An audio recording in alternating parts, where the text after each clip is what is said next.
এই মুহূর্তের সবথেকে বড় খবর, শিক্ষক নিয়োগ দুর্নীতি মামলায় অভিযুক্ত রাজ্যের কারামন্ত্রী চন্দ্রনাথ সিংহ শনিবার জামিনের শুনানির জন্য সিবিআইয়ের বিশেষ আদালতে হাজির হয়েছিলেন। এই দিন সকালে সাদা পাঞ্জাবি ও পাজামা পরে তিনি আদালতে উপস্থিত হন।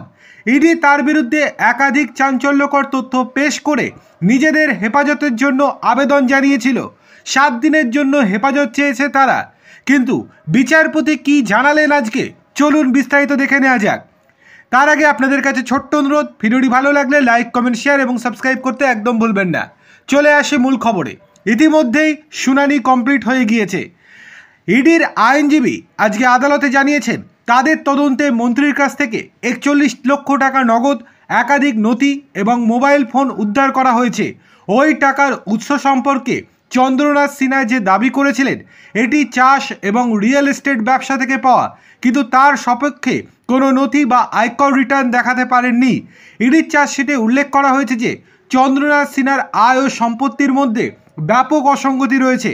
ইডি আরও দাবি করে মুরারই জমি দপ্তর থেকে বেশ কিছু জমির নথি খতিয়ে দেখা হয়েছে, যা থেকে প্রমাণিত যে মন্ত্রী আয় ও সম্পত্তির মধ্যে কোনো সামঞ্জস্য নেই।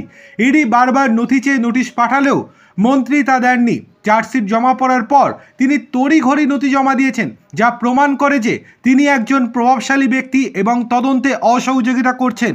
এর পরবর্তীতে ইডিকে পাল্টা প্রশ্ন করেছেন বিচারপতি জানিয়েছেন, আপনারা 2024 সালের মার্চ মাসে এত টাকা উদ্ধার করেছেন, কিন্তু 1.5 বছর কোনো কিছু সারা শব্দ মেলেনি আপনাদের।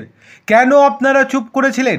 কেন তখন তাকে গ্রেপ্তার করেননি? হঠাৎ এতদিন পর আপনাদের কি টনক নড়ল যে তাকে গ্রেপ্তার করতে হবে?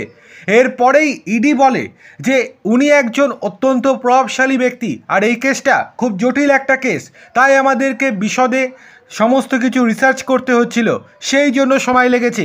পাল্টা চন্দ্রনাথ সিনহার আইনজীবীরা আজকে আদালতে জানিয়েছেন যে তাদের মক্কেল কোনো কিছুই করেননি। যে সমস্ত টাকা বা আয় বহির্ভূত হিসাবের কথা বলছে ইডি, সেগুলো একেবারে সঠিক নয়। সমস্ত তথ্য আদালতে নাকি তারা আজকে জমা দিয়েছেন। বিচারপতি জানিয়েছেন আজকে রায়দান স্থগিত থাকছে।